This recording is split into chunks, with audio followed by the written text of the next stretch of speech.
Hi, very good morning. I'm Dr. Janak Patel, MD, General Physician. I'm starting with one of the another interesting group of series of lecture that is regarding diabetes mellitus, mainly the drug used in type 2 diabetes mellitus. I found it to be interesting, so I would like to share with you because good number of things we do not go into detail. So I will try to make it as simple as possible, but something may be very useful to you in your everyday practice, and this will be very useful to all interns. So today we are going to discuss regarding a metformin, a molecule which is most widely used in type 2 diabetes mellitus, and in all guidelines it is mentioned that metformin is a first line of treatment for type 2 diabetes mellitus. So whether we should say yes or no to metformin in type 2 diabetes mellitus, you can decide yourself after going through this particular lecture, because in some of the cases it may be very useful, because in some condition metformin will be contraindicated, and in majority of the condition metformin is the first drug of choice. So we'll try to make it as simple as possible. So whether you say yes or no to metformin, we'll be discussing, because it is mainly for type 2 diabetes mellitus. So type 2 diabetes mellitus are usually obese and they are insulin resistant. They've got polyphagia, weight is more, so they've got obesity. So those are those particular group. This is in general, any diabetic person usually very frequently will present to you with a tiredness, increased frequency, delayed healing, either weight loss or weight gain, polyphagia, repeated genitourinary infections, tingling numbness, sexual problem, polydipsia, blurry vision, etc. There are many more symptoms also. Here you can see easy fatigue, asymptomatic group is very big group, polyuria, then you can have excessive thirst, that is polydipsia, weight loss may be there, weight gain may be there, polyphagia, excessive hunger, polyuria, all those symptoms are quite common. And we know very well there is a little genetic predisposition and environmental factors like obesity, pregnancy, steroid excess, etc. You will end up with insulin secretion being decreased, and you will have insulin resistance, and that will finally end up with type 2 diabetes mellitus, in which you will have a beta cell exhaustion. Almost 90% of the people with type 2 diabetes mellitus are overweight or obese. So usually we come across severe insulin resistance. And these are all the different complications which you see very frequently in type 2 diabetes mellitus, right from hyperlipidemia, kidney disorders, we call diabetic nephropathy, peripheral neuropathy, eye problem, diabetic retinopathy, including even glaucoma, cataracts, etc. They are quite common with diabetes mellitus, and along with hyperlipidemia, stroke, ischemic heart disease, hypertension, all those are quite common. And you can come across what we call as a peripheral arterial disease, very common to diabetic, and we come across diabetic foot. Even oral complications are quite common, and you can have a bladder problem, erectile dysfunctions, secondary to autonomic nervous system involvement, and even person can present to you with a depression. Lot of different types of complications. In all guidelines, if you see, the first drug of choice will be very frequently metformin. So metformin is a first drug of choice almost very frequently. But now in a recent guidelines which is published in 2020. In that, to minimize the hypoglycemia, DPP-4 inhibitors, GLP-1 receptor antagonist, and SGLT2 receptor blockers, they are the first drug of choice. There is a lot of trend changes. So you can use as a monotherapy this particular group of drugs. They are now considered as a game changers. But still, metformin remains the center part. So metformin is nearly, we call as a cornerstone in treatment of type 2 diabetes mellitus. So we should understand in which conditions metformin is contraindicated, or what is the disadvantage of metformin. We should understand, and accordingly we should select metformin, yes or no. So I am going through that particular part. You can see here, even in our Indian guidelines, metformin is the center part, and then depending upon all the different factors, that is right from age, BMI, that is obesity, renal complications, then duration, more than 5 years, which is a drug of choice, still metformin remains in the center. Then education, financial, metformin is the cheapest one.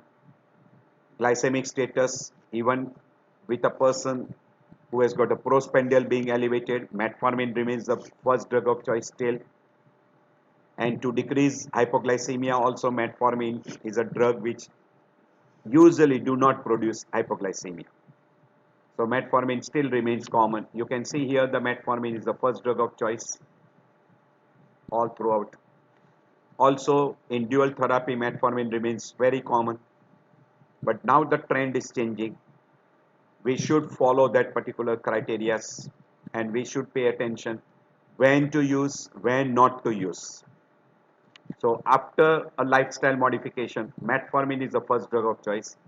But do keep it in mind regarding yes or no to metformin. We know that the commonest condition which results into hyperglycemia is because of decreased incretin effect. We call omnious octet or defronzo octet. So hyperglycemia can be because of all these different conditions. Decreased incretin effect, increased lipolysis, increased glucose reabsorption, decreased glucose uptake. Central causes like neurotransmitter dysfunction, increased high glucose production by liver, increased glucagon secretion, and decreased insulin secretions at the level of pancreas, at the level of beta cells and alpha cells.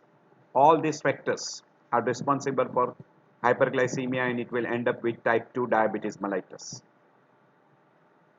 Ideally, we need a drug which should act on all the level. Now we know that very well. Metformin is acting at the level of muscles and fat to increase glucose uptake by these two tissue, by reducing the insulin resistance, and it acts at the level of liver to decrease the glucose output. So it is not acting at the level of pancreas by acting at the insulin secretions. Hence it is said that it is insulin independent. It does not have any effect on kidney as far as glucose reabsorption is concerned. It has got little effect on incretin effect. We'll be going through that particular part. So major effect is at the level of liver, fat cells and muscles. And we know very well in insulin resistance there are a lot of things which are being happening, including type 2 diabetes mellitus, hypertension, hyperlipidemia, hypercoagulable stage, endothelial dysfunctions, even glucotoxicity, etc. So we want to reduce all these things to reduce the complication. We call it the macrovascular as well as the microvascular complications. And for reduction of that, we need a good drug which controls majority of the pathophysiology and decreases the toxicity. So we know that type 2 diabetes mellitus is insulin resistance. Indirectly we call metabolic syndrome or cardiometabolic syndrome, and that is a major cause of type 2 diabetes mellitus. So in a diabetes mellitus, we know that there is an insulin resistance at the level of liver, at the level of muscle, and at the level of fat. And metformin reduces the insulin resistance and it moves the glucose into fat cells for utilization and into muscles for utilization, and it decreases the glucose output from liver. At the same time, it is also acting at the level of what we call as a GI tract. We'll be going through that particular part. So it also acts at the level of the GI tract, decreases the appetite, decreases the glucose uptake by GI tract, and that is also one of the small factor, but that is one of the factor which will also helps in reducing the glucose level in blood. It is also said that metformin acts and it stimulates the incretin mechanism, by which there is also some of the things which is happening through incretin and helping to reduce the glucose level. So biguanides is a class group. Metformin is the most common material which is being utilized. It is acting through by activating AMP kinase, and this action is on the liver by decreasing the glucose production by liver. It decreases the intestinal glucose absorption and it increases the sensitivity of insulin over fat cells and muscles. And because of this action, it has got effect on fasting level as well as postprandial level. There are some advantage. There is no weight gain because it is acting at the level of intestine by decreasing the appetite. So usually we said it is weight neutral. So by and large there is no weight gain. As it is not acting through insulin release, by and large there is no hypoglycemia. And because of all these effects, there is a reduction in cardiovascular event and mortality, which is seen by UKPDS study. It also reduces LDL level and TG level. Hence, there is a little decrease in the level of lipids, and it is beneficial for cardiovascular system. Metformin can be combined with insulin and any other oral hypoglycemic agents. There are some disadvantages we'll be discussing in detail as we go through. There are common GI side effects because of which good number of times we have to cut down the dose. And the commonest side effects is abdominal pain, nausea, vomiting, diarrhea. Sometimes even a person gets cramping pain. Rare complications like lactic acidosis, which is not quite common. You can develop B12 deficiency secondary due to prolonged use of metformin, and it is contraindicated in a person who is having a CKD or end stage kidney disorders, grade 3, grade 4, grade 5. The dose has to be reduced, and in a stage 4 and 5 it is contraindicated. And even if a person who has got a congestive heart failure or hypertension or shock, it is contraindicated because it can end up with lactic acid acidosis. And any person who has got an end stage liver disease, it is contraindicated.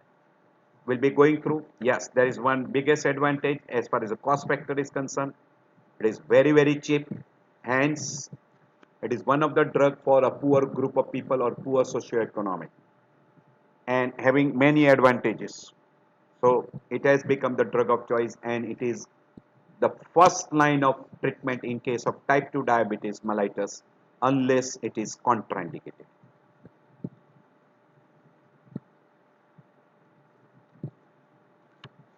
It is available in we call immediate release form like 500 milligram, 850 milligram or 1000 milligram. Oral solutions are also available, 500, 750, 1000 milligram. Extended release preparation, we call XL or XR, which are 500, 750. Some are having even 850 release form and even 1000 milligram. Maximum dose you can go up to 850 milligram, 3 tablets in a day.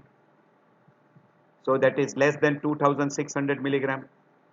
But as you go higher the dose, GI side effects are more common, and even the toxicity of metformin becomes higher and higher. Very rarely you come across the toxicity because of either 500 milligram extended release form or 500 milligram of metformin OD. Very rare. But some of the people may get even with the 500 milligram of immediate release form or extended release form. To reduce GI toxicity, to reduce the number of pills, by and large extended release form is being utilized. Minimum dose is 500 milligram. Less than 500 milligram is usually not so effective. There is another thing which is very important. By and large, the metformin should be given after meal. It should be preferred after dinner. So best way is to give after dinner and after meal. It is an oral hypoglycemic agent, belongs to biguanide groups, and it is only drug available in this class. Other are outdated, and we have already told you it is acting via enzyme called AMP dependent protein kinase enzyme, and which is acting at the level of liver and which is decreasing the glucose output or decreasing the glucose production, and by decreasing the gluconeogenesis.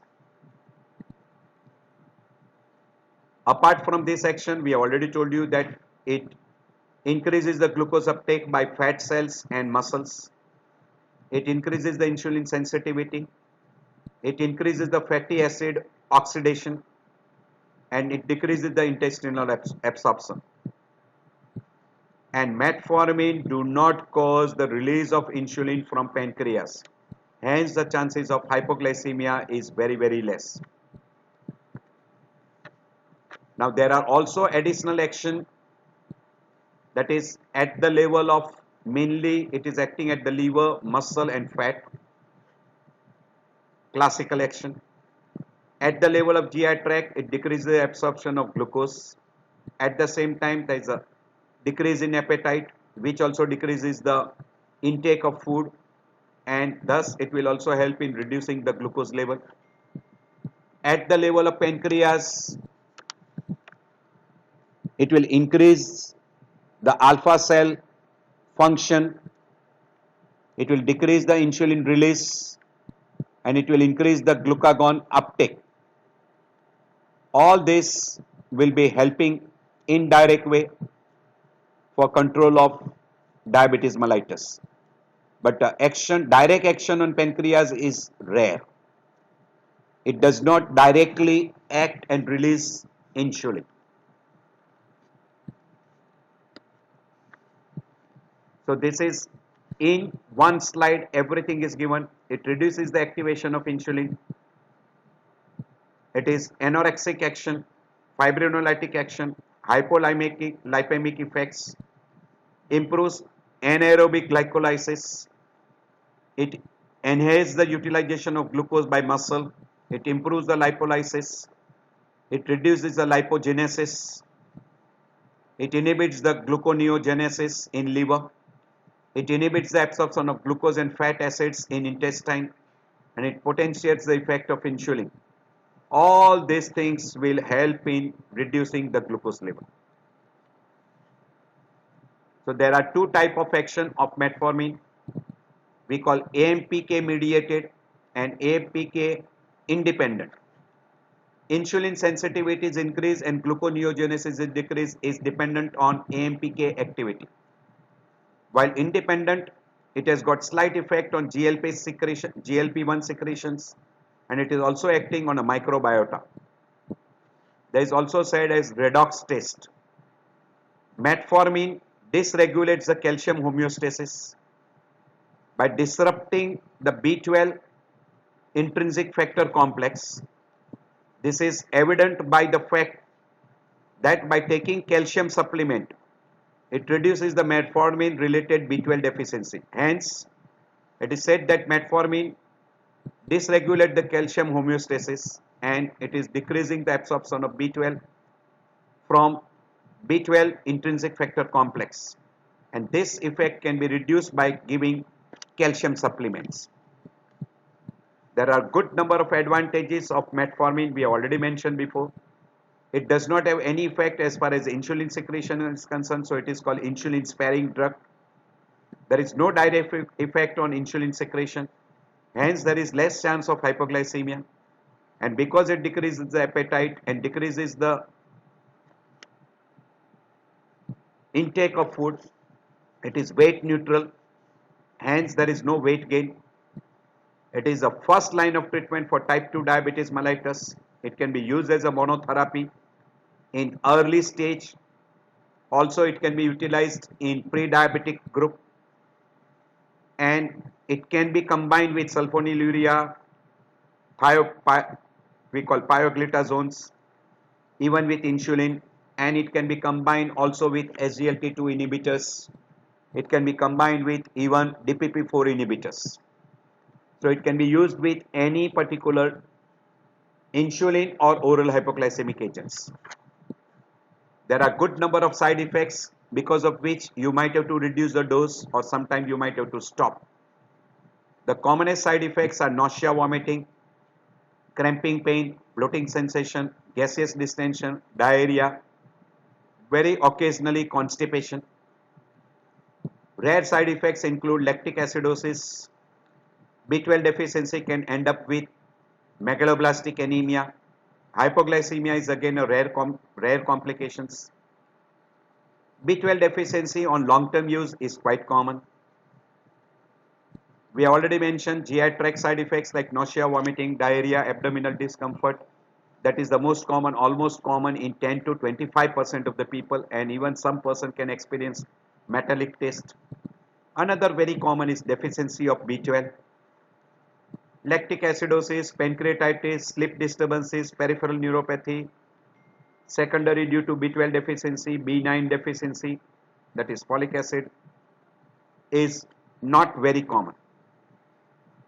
So along with B12, you can have a B9 deficiency, that is folic acid or folate deficiency. There is also CoQ10 deficiency, which gives rise to muscle cramps, etc. So person can complain of fatigue because of B12, B9 or CoQ10 deficiency, muscle cramps, neuropathy secondary due to B12 and B9, and some person might develop even a dementia, which is very rare. It is also called as brain fog.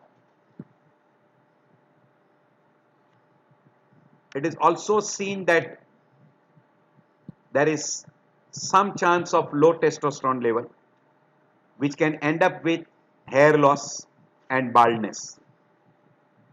Not a common complication, but rare complication you can come across. Lactic acidosis is more common with renal failure, so it should be avoided in any person who has got a GFR less than 30. It should be totally avoided. But between 50 to 30, or we call 45 to 30, you can cut down the dose, because in presence of CKD, it gives rise to lactic acid acidosis, quite common. So if person has developed an acute drop of GFR because of AKI, or if there is a GFR less than 45, or you are given a higher dose, say you are giving 2500 milligram of metformin, there is a chance of metformin accumulation and it will end up with what we call as a lactic acid acidosis. So in all these conditions, you should think it over and try to reduce the dose, or if GFR is less than 30, stop metformin. We know that metformin alone can reduce as a monotherapy up to 1.5 HbA1c. It is effective on fasting as well as postprandial both, and that is the advantage.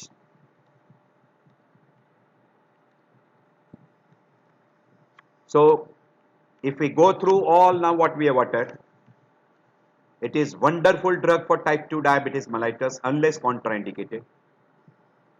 It is also the drug of choice for GDM, or we call gestational diabetes mellitus. It is also a drug which is very commonly utilized in MODI, that is maturity onset of type of diabetes in young. It is not a drug of choice in type 1 diabetes mellitus. There are some non-diabetic indications like PCOS, it is a drug of choice. It is also utilized in a pre-diabetic mellitus. It is also utilized in NAFLD, that is non-alcoholic fatty liver disease, NASH, non-alcoholic steatotic hepatitis. Even they try to utilize in obesity for reduction in weight. Ideally, you should always keep it in mind for weight loss. It is also utilized in cardiometabolic syndrome.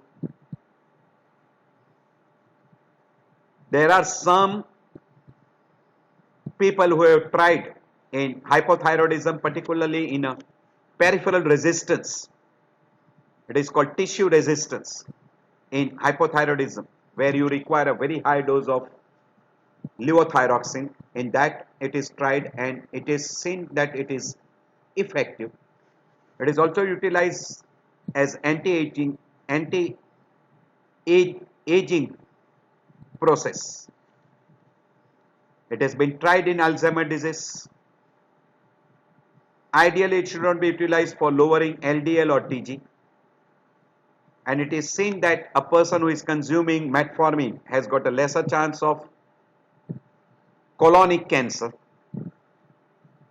Now, when we come to contraindication, we have already mentioned that in a person with a CKD, or even a person who has got an acute AKI, acute kidney injury, it is contraindicated, and in a CKD, particularly stage 4 and 5, it is absolute contraindication. In end stage liver disease, it is contraindicated. In person with congestive heart failure, acute myocardial infarction, or any person who has got a shock stage, it is contraindicated because it will end up with lactic acid acidosis.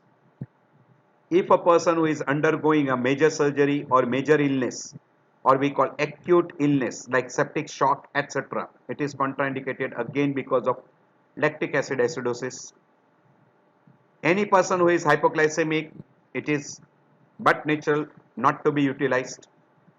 If a person is undergoing a contrast study like angiography, or wherever the contrast media is to be utilized, it should be stopped at least 24 to 48 hours before utilizing a contrast study.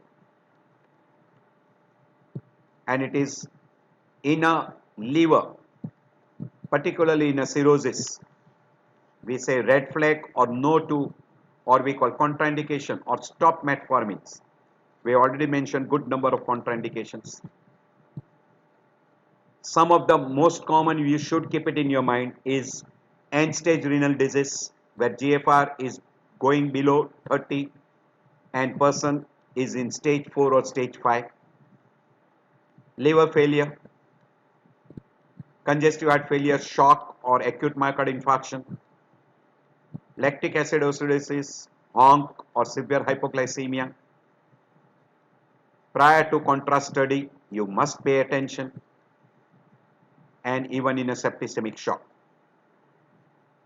Even a chronic alcoholic who is consuming a good quantity of alcohol every day, in that also metformin should be avoided, because metformin has got little antabuse effects and it can precipitate lactic acid acidosis when person is a chronic alcoholic.